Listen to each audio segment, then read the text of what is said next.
Olá, meu aluno, tudo bem? Vamos agora para mais uma aula de História do Brasil, a nossa abordagem sobre o Brasil Colônia. Hoje entrará no segundo momento, no qual nós vamos trabalhar com você a economia colonial, a montagem do sistema colonial na América Portuguesa e a sua estrutura de produção. É um tema muito simples, embora importante, a empresa colonial açucareira. A empresa colonial açucareira, podemos afirmar, que moldará ou enquadrará a colonização do Brasil à lógica do sistema colonial mercantilista português. A própria necessidade da coroa portuguesa de dar um sentido, de dar um caminho ou uma lógica para a colonização do Brasil, fez com que a empresa da cana-de-açúcar se tornasse, ao longo do século XVI e século XVII, praticamente um modelo econômico que enquadrará o nosso funcionamento enquanto área colonial pertencente à coroa portuguesa. No momento em que a Europa está vivendo um conjunto de transformações, como o crescimento das relações comerciais, uma participação mais direta da burguesia mercantil nos negócios do Estado e um processo de integração de várias áreas do planeta, há uma verdadeira economia global, há uma verdadeira economia mundial. E o nosso papel nessa economia mundial, enquanto colônia de exploração inserida no modelo de colonização portuguesa, será o desenvolvimento de atividades econômicas voltadas para a agricultura de exportação, o chamado modelo agrário exportador ou primário exportador. Por que a preferência dos portugueses pela cana-de-açúcar? Pelo cultivo da cana-de-açúcar, principalmente o seu sentido econômico, o seu sentido mercantilista, a elevada lucratividade que esse produto atingirá no mercado europeu. Assim, irá gerar rendas para o Estado a título de impostos, lucros para a burguesia, integrará várias áreas de colonização, o continente europeu através do Atlântico, o continente africano, o continente americano, à época chamado de Novo Mundo. Então, uma verdadeira economia que irá se expandir em escala global. A expansão das relações comerciais na Europa criará um mercado consumidor potencial para este produto. O interesse e a participação direta de vários mercadores europeus, principalmente os mercadores holandeses, também conhecidos como flamengos ou batavos. A experiência que os portugueses acumularam ao longo de um século que precedeu a colonização do Brasil, onde já plantavam a cana-de-açúcar em áreas coloniais, como o arquipélago dos Açores, o arquipélago das Ilhas de Cabo Verde, na costa atlântica africana. Então, esse modelo será transportado e irá enquadrar, irá sistematizar a lógica da colonização do território brasileiro. Também você menciona as condições naturais que o Brasil apresentava, de acordo com o modelo português, o solo massapê, o solo rico da região nordeste, o clima tropical, clima quente e úmido, que favoreceu a plantation da cana-de-açúcar. A sociedade colonial que será engendrada no Brasil, ela é representada muito bem nessa imagem, o espaço ecoprático, ou seja, funcional dos engenhos, a utilização da mão de obra escrava em larga escala, a tração animal, introduzindo a pecuária, a criação do gado, que servirá de suporte ou atividade complementar a essa atividade principal que é o plantation da cana-de-açúcar. Bom, algumas características são importantes de serem destacadas quando você trabalha esse tema. Não só o aspecto da escravidão, não só o aspecto da economia voltada para a agroexportação, como outras características que você também pode encontrar na sua prova do Enem. Por exemplo, o interesse da coroa portuguesa em fixar a população colonial no litoral, e a partir daí uma política de expansão ou deslocamento populacional. Vamos trabalhar no nosso tema sobre expansão territorial no Brasil colônia. O desenvolvimento da produção de um gênero para a exportação, com uma escala comercial que garantiria os resultados econômicos estimados pela burguesia que financia, que investe o capital nesse setor, e também o grande partícipe, o grande interessado, o próprio Estado ou a coroa portuguesa.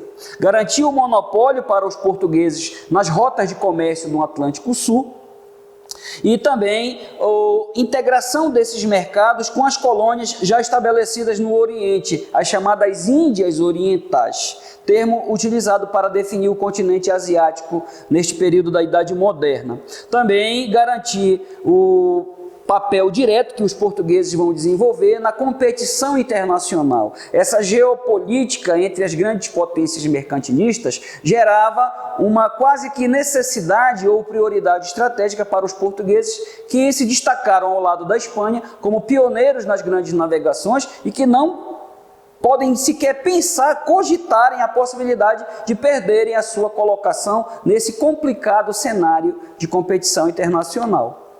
Para ilustrar melhor a cena do cotidiano na colônia, uma imagem, não é, de uma moenda, não é, uma moenda manual de cana-de-açúcar, utilizando-se aí o arriscado e penoso trabalho escravo, inicialmente a escravidão indígena e predominantemente a escravidão africana, a escravização de populações do continente africano, introduzida no espaço colonial português no território brasileiro, na América do Sul.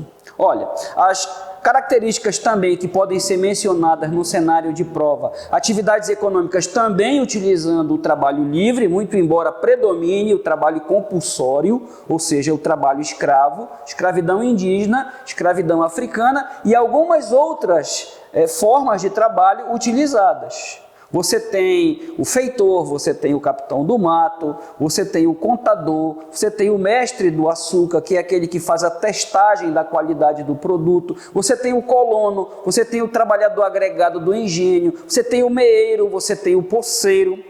Enfim, você tem, além da escravidão predominando como forma de trabalho predominante, você tem paralela, concomitante a ela também, formas de trabalho livre. Não esqueça desse aspecto que é importante. O desenvolvimento de relações comerciais internas, o engenho praticamente vai suprir a comunidade do seu entorno com todos os produtos de primeira necessidade. Além dos canaviais, você tem a agricultura alimentar, você tem o plantio do fumo, você tem o plantio do algodão, você tem o plantio do arroz, do feijão, da mandioca, do milho, todos os itens que forem necessários para o abastecimento primário dessa população será também uma função da estrutura de produção do engenho. Claro, interligada ao eixo comercial maior, que é a Europa, um centro comercial importador, que é a metrópole, mas na própria colônia, espaços de produção também serão estruturados no sentido de garantir o alto consumo interno dessa população. Então você tem uma produção para exportação e também uma produção de subsistência, ou seja, para o mercado interno. Um capital circulante na colônia, a própria economia do açúcar, a própria economia dos engenhos irá dinamizar a economia colonial, gerando portos, gerando a estruturação de uma rede de comércio que estará diretamente vinculada a uma atividade principal, mas que também desenvolverá outros mecanismos de estruturação da economia na colonização portuguesa do Brasil. A imagem sempre frequente, né, da presença de escravos e a estrutura de produção. Quais são as características da estrutura de produção? A chamada plantation. Plantation é um termo que define ou sintetiza a forma organizativa, a forma organizacional da empresa colonial açucareira no Brasil. O latifúndio, a grande propriedade territorial, o próprio engenho, como a grande estrutura de produção agrícola, a monocultura, que é uma atividade especializada em um produto agrícola para exportação, um gênero de exportação com elevado valor comercial, o escravismo colonial ou trabalho compulsório e a exportação, uma economia voltada para o mercado. Ou seja, a grande lavoura exportadora monocultora e escravista. Assim, você sintetiza basicamente a estrutura da economia colonial portuguesa no Brasil. E você vai perceber que isso é tão estruturante, isso é tão decisivo, que ainda hoje o principal setor da economia do Brasil, passados aí mais de 250 anos do processo de colonização, mais de 3 séculos, portanto, predominantemente, nós ainda nos colocamos no cenário internacional como um exportador de commodities, ou seja, de produtos primários, principalmente produtos agrícolas. Então essa é uma herança, é uma marca histórica, Fernand Braudel chama isso de longa duração, né, do modelo que aqui foi implantado durante a colonização portuguesa. Você tem aí um mapa que mostra a estrutura da economia das nações europeias e suas áreas coloniais ao longo da Idade Moderna. O açúcar como o primeiro produto da economia global, já que ele vai integrar os mercados europeus, os mercados asiáticos, os mercados africanos, fornecendo a mão de obra que suprirá os engenhos, e os mercados produtores no continente americano, sobretudo nessa faixa territorial da América do Sul, que pertencia aos portugueses. Então, observe as áreas de organização da produção, as áreas de escoamento e também as áreas de consumo. Atlântico Sul, costa africana, não é? A costa litorânea do Brasil, o Mar do Caribe também, as outras metrópoles europeias que também desenvolverão em suas áreas coloniais o plantio da cana-de-açúcar. Assim a Espanha desenvolveu na ilha de Cuba, assim a França em São Domingo, Saint-Domingue, atual Haiti, colônias francesas, a região das Antilhas também, áreas que conheceram o sistema de plantation. Nós temos aí uma imagem bem didática da estrutura do engenho, de forma mais ampliada. Você tem aí identificado no número 1 a Casa Grande, a residência do senhor de engenho e seus familiares. O item 2, a senzala, a habitação coletiva dos escravos, uma cadeia coletiva, um lugar de cativeiro, onde eram trancafiados os trabalhadores cativos.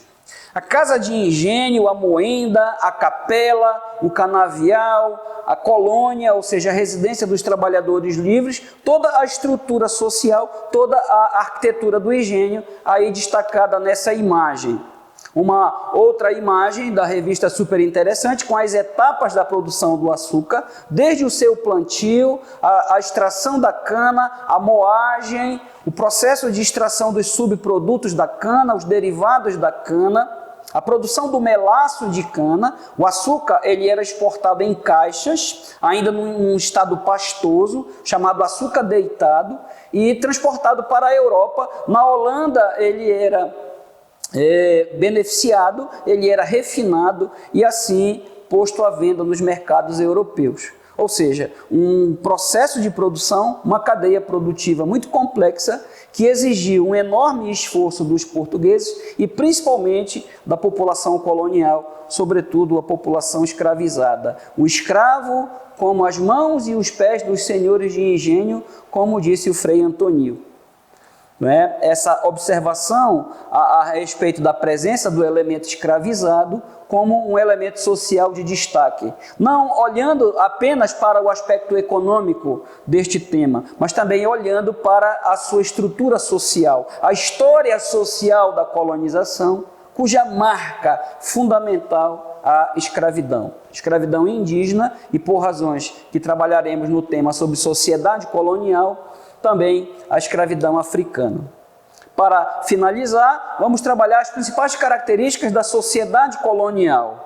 Lembrando que a sociedade colonial açucareira, implantada na região Nordeste ao longo dos séculos XVI e XVII do período colonial, é uma experiência social que moldará, ou seja, que formatará a própria estrutura da sociedade brasileira. Práticas sociais, mentalidades, formas de pensamento, relações de gênero, religiosidades, visões de mundo, estereótipos, preconceitos, relações sociais, costumes, elementos da cultura material, expressões culturais, artes, habilidades, saberes, ofícios, enfim, trabalhar sempre, como lhe disse anteriormente, o aspecto social e o aspecto cultural de cada tema, dentro das suas competências e habilidades. Analisar os elementos que compõem a cultura, a identidade, o patrimônio cultural material e imaterial. Isso você já pode relacionar com esse tema, a economia canavieira no Brasil colonial. Uma sociedade patriarcal, isso é um elemento gerado pela influência da sociedade portuguesa na nossa formação social, patriarcal, ou seja, uma sociedade onde predomina o poder masculino ou a autoridade masculina, esse patriarcalismo que é um elemento muito antigo das sociedades europeias, desde a antiguidade, passando pelo medievo, e esse elemento social ainda predominará na idade moderna. O antigo e o moderno coabitando no mesmo espaço social. Então, toda sociedade onde predomina o poder do macho, o poder masculino e, consequentemente, a exclusão e a submissão da mulher, uma sociedade patriarcal. O elemento do patriarcado como elemento fundador da sociedade colonial na América Portuguesa, que será um traço comportamental, um traço cultural, antropológico da nossa formação social. Uma sociedade bipolar, porque tem dois extremos sociais, dois polos sociais básicos, os senhores no topos da estrutura social e os escravos na sua base. Muito embora existissem esses dois grupos sociais extremos, senhores e escravos, você tem uma camada social intermediária, formada por homens livres não escravizados. Os colonos, os agregados, os familiares do senhor de engenho, os meeiros, os plantadores de cana, os pequenos criadores de gado, os poceiros, os próprios funcionários do engenho, o contador, o caixeiro viajante, o mestre do açúcar, o próprio feitor, trabalhadores livres que, muito embora não sejam inseridos na categoria dos senhores, também não estão inseridos na condição dos sujeitos escravizados. Uma massa intermediária, disforme, os desclassificados sociais, como diz a historiadora Laura de Melo e Souza. Por que desclassificados sociais, professor? Porque eles não se classificam socialmente nem como senhores, pois não possuem terras, não possuem capital, não possuem status e prestígio social, mas também não estão na condição mais excluída, na condição mais inferiorizada, que é a massa dos trabalhadores escravizados. Então, um grupo vinculado à classe dos senhores, à classe senhorial, à elite senhorial, mas que não pode se confundir socialmente com a camada dos escravos, chamados trabalhadores livres ou intermediários. Uma sociedade bipolar, uma sociedade rural concentrada no campo, já que a principal estrutura social de produção é o engenho. As cidades têm pouca importância nesse período da colonização, elas vão surgir e crescer no século XVIII, com o advento da mineração na colônia. Uma sociedade elitista, pois os privilégios sociais estão ligados à origem, estão ligados ao nascimento, estão ligados ao parentesco, estão ligados aos fatores de consanguinidade. Uma sociedade imobilista, onde não há dinamismo social, não há mobilidade social, não há a mudança de status. O indivíduo está vinculado à sua condição inicial, ao seu status quo, ou seja, ao seu estado dominante, a origem de nascimento. E os privilégios sociais são restritos aos chamados homens bons, já tratado no nosso tema sobre câmaras municipais.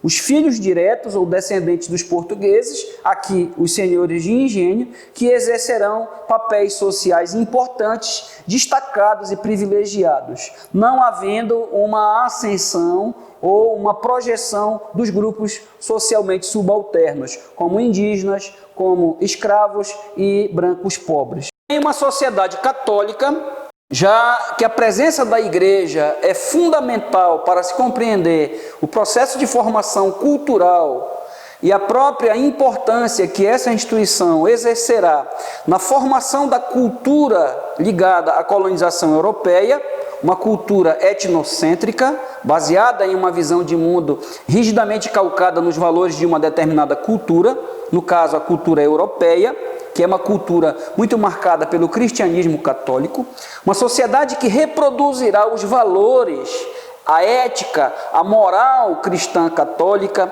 a noção de família, a noção de casamento, as relações de gênero, o próprio patriarcado como um elemento fundamental nesse processo de influência católica na formação da família na sociedade colonial.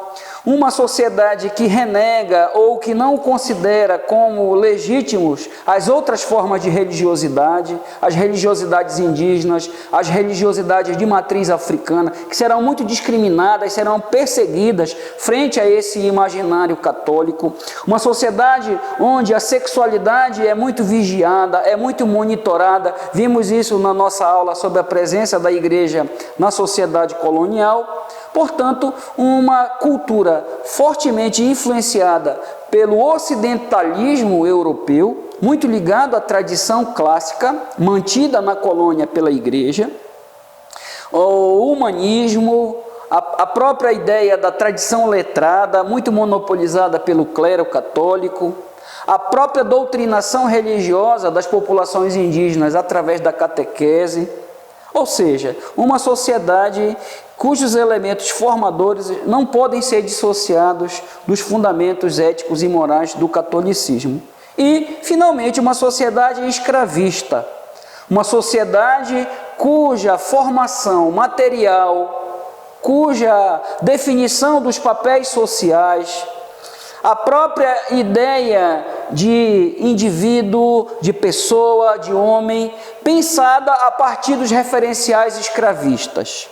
Não se pode negar que o elemento escravo é um elemento social marcante. Tanto que você vê na maioria das representações, nas imagens, nos textos, nos sermões, nos discursos, são muito vastas, muito diversas as fontes históricas que tratam da presença do elemento escravo na formação desta sociedade. Teremos uma aula sobre sociedade colonial, os principais grupos étnicos, indígenas, africanos, europeus, a própria presença dos judeus, os cristãos novos nesta sociedade, mas uma sociedade que só existiu fundamentalmente pela presença marcante do trabalho escravo. Uma sociedade cuja riqueza material, uma sociedade cuja opulência, cujo crescimento, cuja manutenção, cujo sustento estava diretamente associada à exploração do trabalho compulsório. Inicialmente o trabalho compulsório indígena e também, em função de razões que vamos ver no nosso tema 3, sociedade colonial, a presença das populações africanas escravizadas. Portanto, uma sociedade escravocrata. Encerramos aqui o nosso tópico sobre a empresa e a sociedade colonial açucareira e o nosso próximo tema, ainda no nosso módulo sobre economia colonial, vai tratar sobre a pecuária. Então, um abraço e até a nossa próxima aula.